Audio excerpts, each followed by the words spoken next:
خوش آمدید ناظرین. آج ہم ایک نئے پروگرام کا آغاز کر رہے ہیں جس کا نام ہے تثلیث یا توحید, اور اس نئے پروگرام میں ہم آپ کو ویلکم کرتے ہیں. میرا نام انمول منیشا ہے اور اس پروگرام میں ہمارا ساتھ دیں گے بھائی سلیمان جان. ناظرین, اس پروگرام میں ہم سیکھنے کی کوشش کریں گے کہ کیا عقیدہ تثلیث اور عقیدہ توحید الگ الگ ہیں یا ایک ہی ہیں, اور ان دونوں عقیدوں میں سے ہمارے لیے کون سا عقیدہ زیادہ قابل قبول ہے. جی, تو ہم اپنی گفتگو کا آغاز کرتے ہیں. بھائی سلیمان, ہم آپ کو بھی اس پروگرام میں ویلکم کرتے ہیں. سب سے پہلے ہمارے ناظرین کو یہ بتائیے کہ اس پروگرام کو کرنے کا کیا مقصد ہے. جی, تھینک یو سو مچ. میں ناظرین کو بتاتا چلوں کہ یہ سیریز ہم اسی لیے کر رہے ہیں کیونکہ اس کے 3 اہم مقاصد ہیں. جی, پہلا مقصد اس کا یہ ہے کہ عقیدہ تثلیث کو لے کر بہت سی غلط فہمیاں پائی جاتی ہیں. ٹھیک ہے. کہ عام توثر یہ ہے کہ لوگ سمجھتے ہیں کہ مسیحی کرسچنز وہ 3 خداؤں کو مانتے ہیں, تو اس غلط فہمی کو ہم نے دور کرنا ہے. دوسری بات یہ ہے کہ ہم تاریخی طور پر دیکھیں کہ کلیسیا یا جو چرچ ہے یا جو مسیحی بزرگ اور مسیحی علماء ہیں وہ اس نتیجے تک کیسے پہنچے کہ جو خدا ہے بائبل کا خدا وہ مثلث ہے یا وہ اپنی ذات میں باپ, بیٹا اور روح القدس ہے. اور پھر ہم یہ دیکھنا چاہیں گے کہ کیا یہی تاریخی سفر جو ہے کیا یہ دوسرے ادیان میں, دوسرے مذاہب میں بھی پایا جاتا ہے یا نہیں, اور پھر ہم کس طرح ایک دوسرے کے ساتھ ہم آہنگی پیدا کر سکتے ہیں. تو یہ 3 مقاصد ہیں یہ شو کرنے کے. ٹھیک ہے. تو ان مقاصد کو مد نظر رکھتے ہوئے میں آپ سے سوال کرنا چاہوں گی کہ کیا بائبل جو ہے وہ ایک خدا کے تصور کو پیش کرتی ہے یا تثلیث کے خدا کو تصور کو پیش کرتی ہے؟ جی, اس میں جو بنیادی بات یہ ہے کہ جب ہم بائبل مقدس کا مطالعہ کرتے ہیں, اب جو آیت میرے ذہن میں سب سے زیادہ آتی ہے وہ ہے استثناء کی کتاب, شریعت میں سے استثناء کی کتاب, اس کا 6واں باب اور اس کی 4تھی آیت, جہاں پر لکھا ہے اے اسرائیل سن, خداوند ہمارا خدا ایک ہی خداوند ہے. اور اس کو ہم عام طور پر لوگ یہودی مذہب کا کلمہ بھی کہتے ہیں. جی بالکل.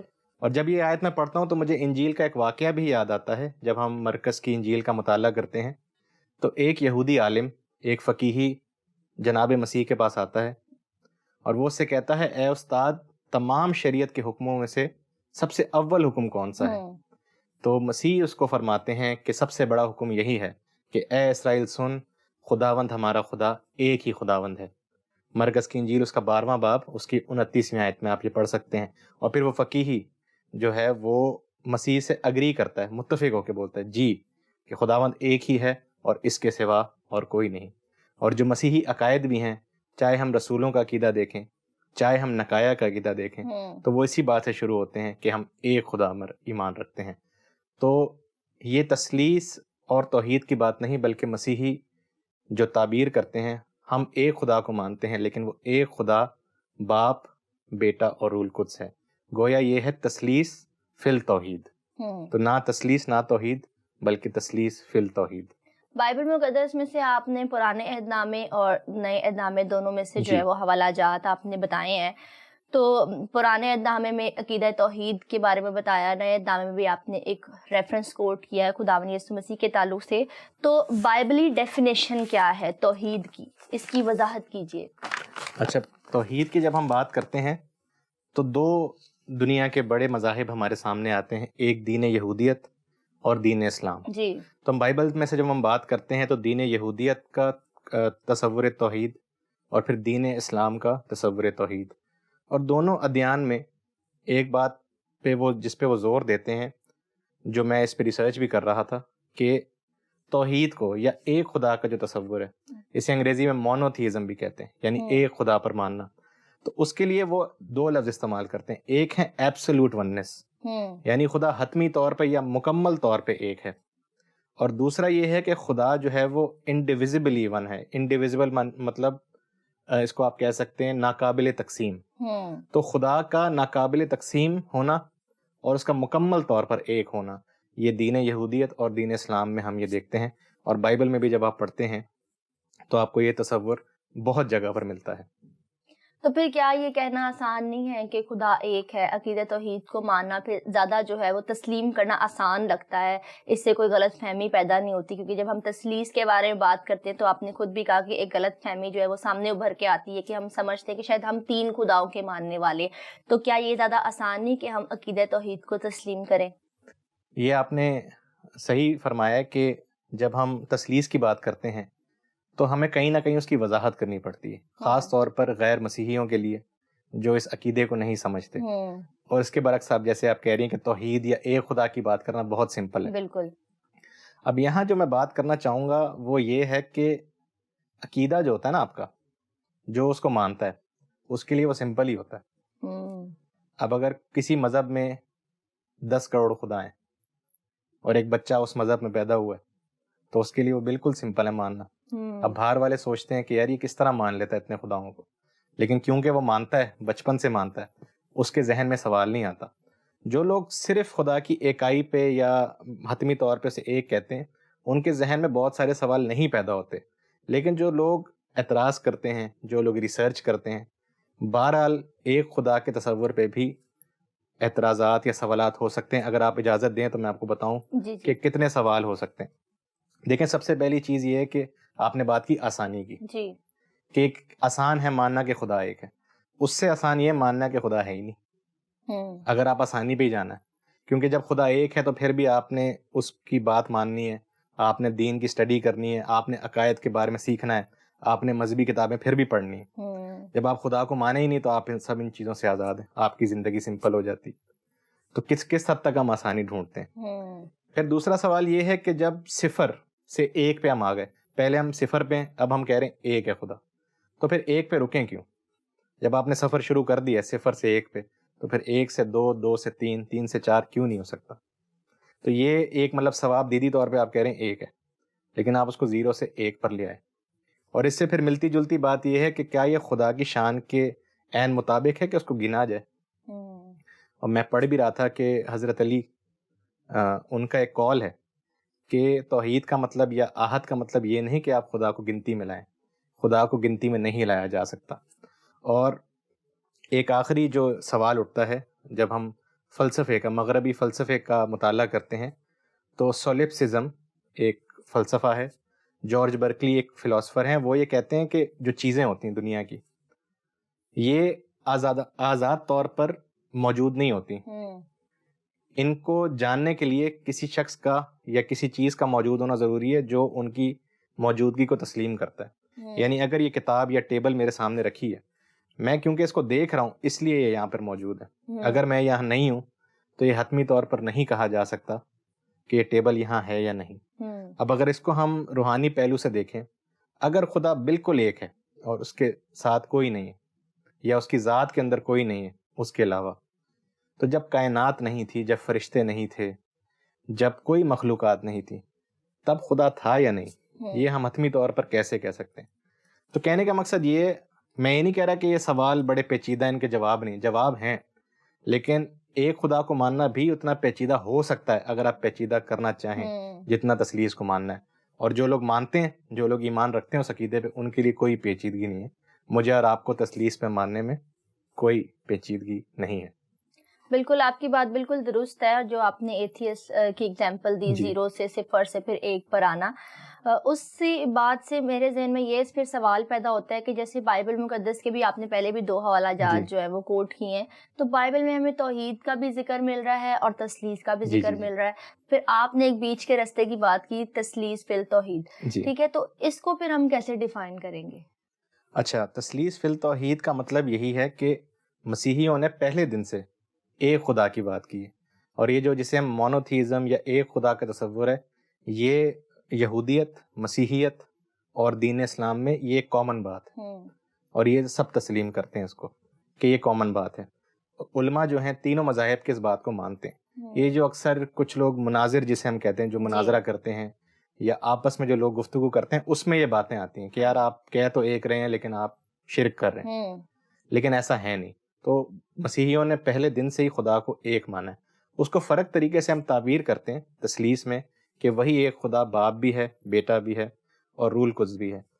جیسے جیسے سیریز آگے بڑھے گی تو ہم یہ دیکھنے کی کوشش کریں گے کہ پھر بائبل میں وہ کون سی آیات ہیں جن کو مد نظر رکھتے ہوئے، اور وہ کون سی ایسی باتیں ہیں بائبل میں، تاریخ میں، فلسفے میں، جس کو لے کر چرچ نے یہ عقیدہ پیش کیا۔ تو مطلب آپ کی گفتگو سے جو ہے وہ یہ نچوڑ نکال سکتی ہوں کہ کیا خدا کو ایک ہی کہنا چاہیے ہمیں؟ ہاں جی۔ اب اس پہ ایک اور سوال ہے جو میں اکثر سوچتا بھی ہوں، اور جب میں نے اس پہ مطالعہ کیا تو علماء بھی اس پہ گفتگو کر چکے ہیں، اور وہ یہ ہے کہ جیسے میں نے پہلے ذکر کیا کہ کیا ہم جب ایک کہتے ہیں تو ایک سے مراد عدد یا نمبر، تو خدا کو گنتی میں لانا کس حد تک صحیح ہے؟ تو خدا کو ایک کہنا یا تین کہنا میرے نزدیک نمبرز کے اعتبار سے ٹھیک نہیں ہے، اس کی شان کے منافی ہے۔ یہاں پر جو علماء ہمیں سکھاتے ہیں وہ یہ ہے کہ خدا محض نمبر کے طور پر ایک نہیں، بلکہ وہ یکتا اور یگانہ، یعنی یونیک ہے۔ خدا ہر چیز سے یونیک ہے، اس لیے اس کو ہم کہتے ہیں کہ وہ ایک ہی خداوند ہے۔ اور اگر ہم علماء کرام کی بات کریں تو امین احمد اصلاحی، ان کی کتاب ہے تدبر قرآن، اور جب وہ لفظ احد، عربی کا لفظ جو ہے احد، ایک، جیسے ہمارے یہاں عبرانی میں اخد کا لفظ ہے، جب وہ اس کی تعبیر کرتے ہیں تو وہ کہتے ہیں کہ ہرگز عدد کی طرف اشارہ نہیں ہے، بلکہ اس کے پیچھے جو فلسفہ ہے وہ یہ ہے کہ خدا یکتا اور یگانہ، ہر ایک چیز سے، ہر ایک مخلوق سے منفرد ہے۔ تو خدا کو ایک کہنا جو ہے بیسیکلی اس کی یونیکنیس کی بات ہے، اور ان کے جو امین احمد اصلاحی کے جو شاگرد ہیں، جو ان کے مکتبہ فکر ہے، وہ سارے علماء اسی بات پر زور دیتے ہیں۔ محض اس کو ایک کہنا کمزور بات ہے، ہمیں اس بات پر فوکس کرنا ہے کہ خدا اپنی ذات میں کون ہے، کیا ہے۔ اور اگر آپ مجھے اس کی تھوڑی اور وضاحت کرنے دیں کہ میں ایسی بات کروں گا کہ شاید وہ کافی لوگوں کے لیے قابل قبول نہ ہو، لیکن جو ہمارے خدا کا تصور ہوتا ہے وہ خدا نہیں ہوتا۔ یعنی ہم تک جو بات پہنچی ہے یا ہم نے جو خدا کو سمجھا ہے، ضروری نہیں خدا ویسا ہی ہو۔ تو اگر آپ بالکل بنیاد پہ جائیں نا تو خدا نہ تثلیث ہے نہ توحید ہے۔ یہ وہ نام ہیں، یہ وہ تصورات اور عقائد ہیں جو مختلف مذاہب نے اس ایک خدا کے بارے میں پیش کیے ہیں۔ تو جب ہم اس پہ لڑیں گے یا اس پہ بحث کریں گے تو ہمیں بات مد نظر رکھنا ضروری ہے کہ ہم یہ دو الگ الگ تصورات کی بات کر رہے ہیں یا دو الگ الگ عقائد کی بات کر رہے ہیں۔ خدا اپنی ذات میں کیا ہے اس کو مکمل طور پر کوئی انسان نہ جان پایا ہے، نہ جان سکتا ہے، اور بائبل میں بھی پولس رسول فرماتے ہیں کہ ہمیں آئینے میں دھندلا سا دکھائی دیتا ہے۔ قیامت کے اس طرف جب تک ہم ہیں تب تک ہم خدا کے بارے میں حتمی طور پر یہ باتیں نہیں کر سکتے۔ تو صرف اس کو ایک کہنا یا صرف اس کو تثلیث کہنا اور اس پہ زور دے کے دوسروں کے ساتھ بحث کرنا، یہ اچھی بات میرے نزدیک نہیں ہے۔ دیکھیں یہ تو بات بالکل قابل قبول ہے آپ کی جو آپ نے کہی ہے کہ انسان جو ہے وہ محدود ذہن رکھتا ہے اور خدا جو ہے وہ لامحدود ذات ہے۔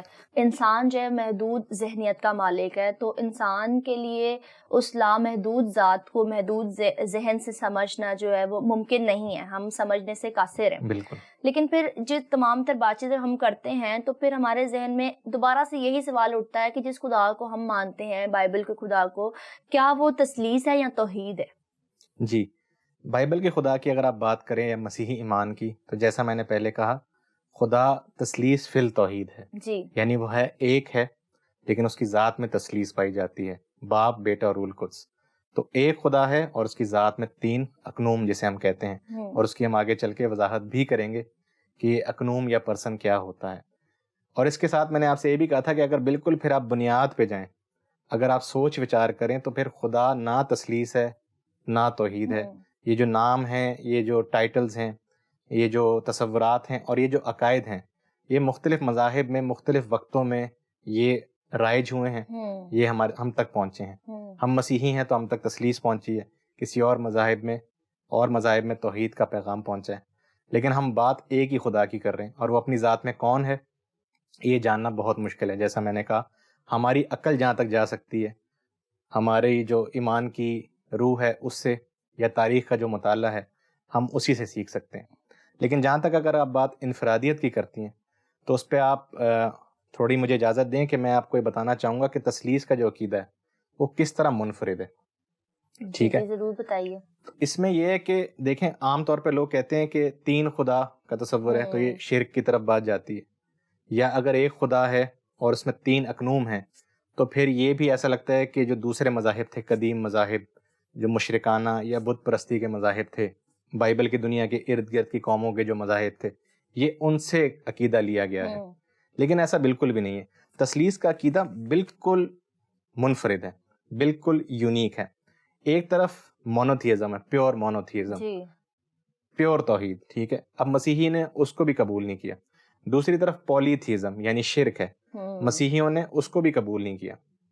پھر مسیحیوں نے ایک اصطلاح ہے پینتھیزم، جسے ہم وحدت الوجود بھی کہتے ہیں، جس کا مطلب یہ ہے کہ خدا جو ہے وہ ہر جگہ، نہ صرف ہر جگہ بلکہ ہر چیز میں موجود ہے. ٹھیک ہے، اور بہت سارے مذاہب میں یہ پایا جاتا ہے.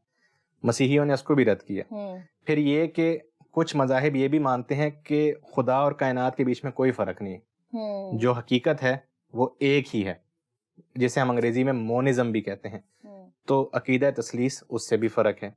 تو لہٰذا یہ جتنے بھی جو ماڈلز ہیں خدا کو جاننے کے لیے، تثلیث کا ماڈل جو ہے، تثلیث کی جو تعبیر ہے، یہ ان سے بالکل مختلف ہے. کوئی یہ نہیں کہہ سکتا اگر یہ کاپی ہوتا یا کہیں سے ہم نے لیا ہوتا یا محض انسان کی عقل کی اختراع ہوتی تو یہ کہیں نہ کہیں مماثلت رکھتا، لیکن ایسا ہے نہیں. یہ تمام تر جو رائج خدا کے تصورات تھے اس زمانے میں اور آج بھی، ان سے بالکل مختلف ایک عقیدہ ہے.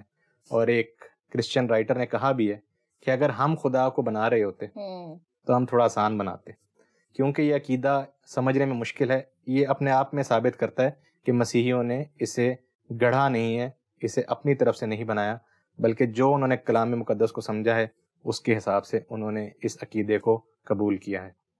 آپ نے بہت سارے عقائد کا ذکر کیا ہے جن کو لوگ تصورات کو مانتے ہیں، مونوتھیزم، ٹھیک ہے، اور بہت سارے آپ نے بتائے ہیں.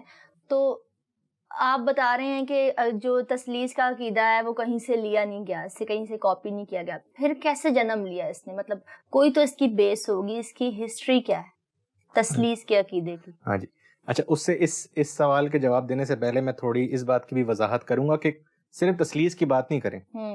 کوئی بھی عقیدہ ہم کیسے قبول کرتے ہیں، کہ کوئی بھی خدا کا تصور ہے تو اس کو جو مختلف مذاہب ہیں وہ کیسے قبول کرتے ہیں. اب اس کے لیے میں ایک لڑی بنانا چاہوں گا، ایک چین. یعنی پہلے خدا ہے، خدا کی حقیقت ہے. اب وہ خدا اپنی اصل میں کیا ہے وہ کوئی نہیں جانتا، کیونکہ نہ ہم خدا کو دیکھ سکتے ہیں، نہ ہم اتنے پاک ہیں، نہ ہماری عقل کی اتنی وسعت ہے. بالکل. خدا کیا کرتا ہے؟ خدا انسانوں پر الہام کرتا ہے، پیغمبروں پہ، خدا کے لوگوں پہ. اس کے ساتھ ساتھ خدا ہماری زندگیوں میں کام کرتا ہے، یعنی دعاؤں کا جواب دیتا ہے، شفا بخشتا ہے، بالکل، موجزانہ طور پہ ہمیں بچاتا ہے، اور بہت کچھ کرتا ہے. پھر کچھ لوگ جو ہیں وہ قدرت کو دیکھتے ہیں، قدرت کے مظاہر کو دیکھتے ہیں، اس کائنات پہ غور کرتے ہیں، ٹیلیسکوپ کے ذریعے باہر دیکھتے ہیں، تو وہ بھی خدا کا ایک تصور کرتے ہیں کہ اس کا خالق کوئی نہ کوئی ہوگا.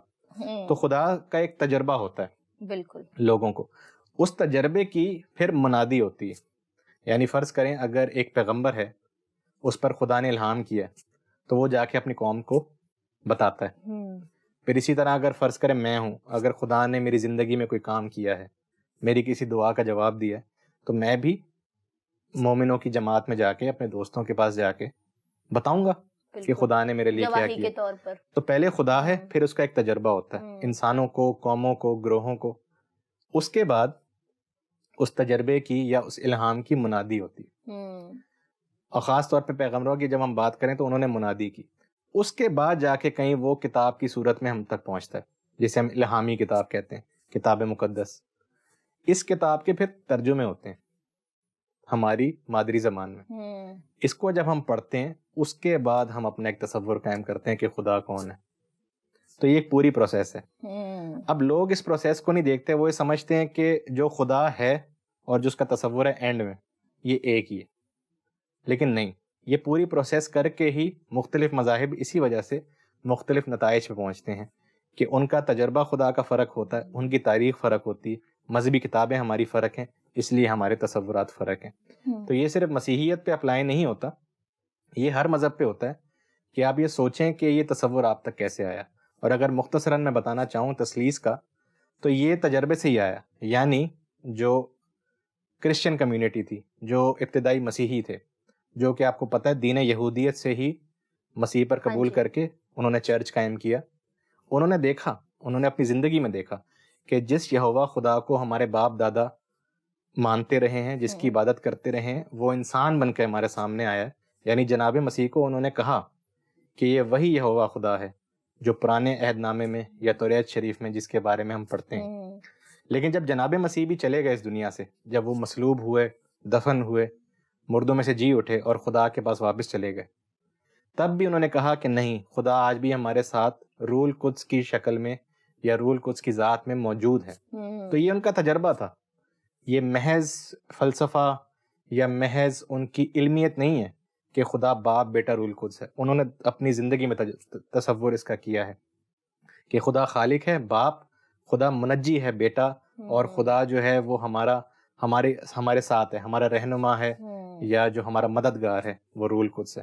تو تجربہ, یہ مسیحی قوم کا تجربہ ہے, اور یہ تجربہ میرا اور آپ کا بھی آج تک, صرف بائبل کی بات نہیں ہے, یہ تجربے کی بھی بات. اور میں اس پہ ایک حوالہ بھی پڑھنا چاہوں گا. جی جی. نئے عہد نامے میں سے یوحنا رسول کا پہلا خط, اس کا پہلا باب اور اس کی پہلی چند آیات میں پڑھنا چاہوں گا. یہ خداوند یسوع مسیح کی بابت انہوں نے لکھا ہے, اور یہاں لکھا ہے, اس زندگی کے کلام کی بابت جو ابتدا سے تھا اور جسے ہم نے سنا اور اپنی آنکھوں سے دیکھا, بلکہ غور سے دیکھا اور اپنے ہاتھوں سے اس کو چھوا. یہ زندگی ظاہر ہوئی اور ہم نے اسے دیکھا اور اسی کی گواہی دیتے ہیں, اور اسی ہمیشہ کی زندگی کی تمہیں خبر دیتے ہیں جو باپ کے ساتھ تھی اور ہم پر ظاہر ہوئی. جو کچھ ہم نے دیکھا اور سنا تمہیں بھی اس کی خبر دیتے ہیں, تاکہ تم بھی ہمارے شریک ہو. اور ہماری شراکت باپ کے ساتھ اور اس کے بیٹے یسوع مسیح کے ساتھ ہے, اور یہ باتیں ہم اس لیے لکھتے ہیں کہ ہماری خوشی پوری ہو جائے. تو یوحنا رسول یہ کہہ رہے ہیں کہ جب ہم آپ کو یسوع مسیح, جو کہ ابدی خدا کا کلام ہے, جو باپ کے ساتھ موجود تھا, جو ہم پہ ظاہر ہوا, اس کو صرف ہم نے دیکھا نہیں بلکہ غور سے دیکھا اور پھر چھوا, ہم اس کی خبر آپ کو دیتے ہیں, آپ یعنی چرچ کو. اور وہ کیوں دیتے ہیں؟ کہ تاکہ آپ کی شراکت ہمارے ساتھ ہو. ہم کون؟ خداوند کے رسول. ہماری شراکت خدا باپ اور اس کے بیٹے کے ساتھ ہے.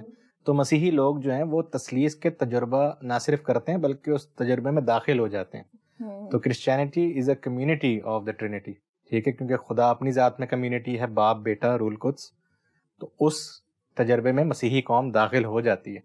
اسی وجہ سے ہم لوگ تثلیث کے عقیدے کو مانتے ہیں. اس سے پہلے کہ ہم عقل سے مانیں, اس سے پہلے ہم علم سے مانیں, ہم تجربے سے مانتے ہیں. تو کیا یہی تجربہ ہے جس کی وجہ سے مسیحوں نے عقیدہ تثلیث کو تسلیم کیا؟ جی بالکل, یہی تجربہ ہی تو تھا. ان کے سامنے یہ حقیقت اتنی واضح طور پر عیاں تھی کہ تمام تر مشکلات کے باوجود انہوں نے اسی عقیدے کو اپنایا. اور یہاں پر مجھے مقدس اگسٹین کی وہ بات یاد آتی ہے. سینٹ اگسٹین جو تھے وہ 5ویں صدی کے بشپ تھے, کینٹربری کے پہلے بشپ تھے. انہوں نے اپنی کتاب میں لکھا کہ ہم تثلیث کی بات اس لیے نہیں کرتے کہ ہم جانتے ہیں, بلکہ اس لیے کیونکہ ہم نے کچھ نہ کچھ خدا کے بارے میں کہنا ہے. تو ان کو یہ پتہ ہے کہ خدا کے بارے میں بات کرنا خاص طور پر تثلیث کے حوالے سے مشکل ہے, لیکن کہتا ہے ہم نے کچھ نہ کچھ تو بولنا ہے خدا کے بارے میں. اسی وجہ سے ہمارے جو علماء ہیں, چرچ فادرز, بشپس, انہوں نے تثلیث کی بات کی. بنیادی طور پر یہ تجربے کی بات. میرے خیال سے جو آپ نے لنک ابھی بیان کیا ہے نا, وہ قابل تعریف ہے. وہ اس لیے کیونکہ ہم واقعی ہی خدا کی ذات اور اینڈ کے تصور کو دیکھتے ہیں, جو بیچ کی باتیں انہیں ہم بھول جاتے ہیں. اس لیے بھی اس تجربے کو, بغیر تجربے کے اس تصور کو قبول کرنا اور اسے سمجھنا یا سمجھانا مشکل ہے. تو جو آپ نے آج لنک ناظرین کو بتایا, ہمیں بتایا کہ خدا جو ہے وہ خدا کی ذات ہے, ٹھیک ہے, وہ موجود ہے. اس کے بعد خدا کلام کرتا ہے, خدا رویا دیتا ہے, پھر خدا کے نبیوں نے, رسولوں نے اسے تحریر کیا, پھر ان کے ترجمے ہوئے, اس کے بعد ترجموں کے بعد جو ہے وہ ہم تک پہنچا, ہم نے اس کا تجربہ کیا, اس کی آگے منادی کی, پھر جا کے کوئی نہ کوئی تصور جو ہے وجود میں آیا, جیسے کہ کرسچینٹی کا ایک تصور ہے, ٹرینٹی.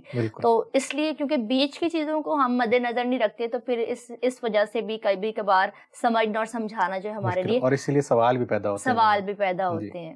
اور یہاں پر میں یہ بھی بات کرنا چاہوں گا کہ ہمارے معاشرے میں سند کی بات ہوتی ہے کہ یار آپ جو بات کر رہے ہیں اس کے پیچھے سورس کیا ہے, یہ بات آپ نے کہاں سے سیکھی. تو جو حوالہ میں نے آپ کے سامنے پڑھا ہے یوحنا کے پہلے خط کا, جی, وہاں پر سورس ہمیں دی ہے کہ خدا, اس کا بیٹا, اس کے شاگرد جو رسول ہیں, اور پھر چرچ. تو ایک ان بروکن, جسے آپ کہتے ہیں نا, ایسی لڑی ہے جو ٹوٹ جی نہیں رہی کہیں پہ. جی تو یہ ڈائریکٹ اس لڑی سے انجیلی ایمان جو تثلیثی ایمان ہے جی وہ کمیونٹی تک پہنچا ہے. اب اس میں کوئی یہ نہیں بول سکتا کہ بیچ میں کہیں پہ خلل آیا. خلل نہیں آیا, یہ ڈائریکٹ ہمیں خدا سے ہی مل رہا ہے جی. منادی کے ذریعے. باپ اور بیٹے کے علاوہ روح القدس کا بھی ہمیں یہاں پر عمل دخل نظر آتا ہے, کیونکہ رسولوں تک جو کلام پہنچا جی وہ روح کے وسیلے سے ہی ہے. جی جی بالکل. اور روح القدس ہی تھا جس کی وجہ سے, اب آیت میں نہیں لکھا جی لیکن روح القدس کی بدولت ہی رسولوں نے منادی کی. اور آگے جا کے ہم خدا نے چاہا تو ہم ایک پورا شو کریں گے کہ ہم روح القدس کے کردار پر, اس کی صفتوں پر اور اس کی نیچر پہ بھی بات کریں. لیکن آج کے لیے مجھے لگتا ہے کہ بالکل, ویسے بھی ہمارا پروگرام کا وقت جو ہے ختم ہوئے جا رہا ہے. میرے خیال سے یہ شو میں مان رکھتی ہوں کہ ہمارے لیے بھی اور ناظرین کے لیے بھی باعث برکت یقیناً ثابت ہوگا. تو ناظرین, آج کے پروگرام میں ہم نے دیکھا ہے کہ عقیدہ تثلیث اور عقیدہ توحید سے کیا مراد ہے, ان دونوں میں کیا فرق ہے, اور اس ساری ٹاک کے بعد, اس ساری بات چیت کے بعد یقیناً آپ بھی اس چیز کو سمجھ پائیں گے کہ عقیدہ تثلیث اور عقیدہ توحید الگ الگ ہیں, اور کون سا عقیدہ جو ہے میرے اور آپ کے لیے قابل قبول ہے. تو ناظرین, ہمارے پروگرام کا وقت ختم ہو جاتا ہے. ہم آپ سے درخواست کرتے ہیں کہ ہمیں اور ہماری ٹیم کو اپنی دعاؤں میں یاد رکھیے. اگلے پروگرام میں پھر ہماری ملاقات ہوگی. خدا حافظ.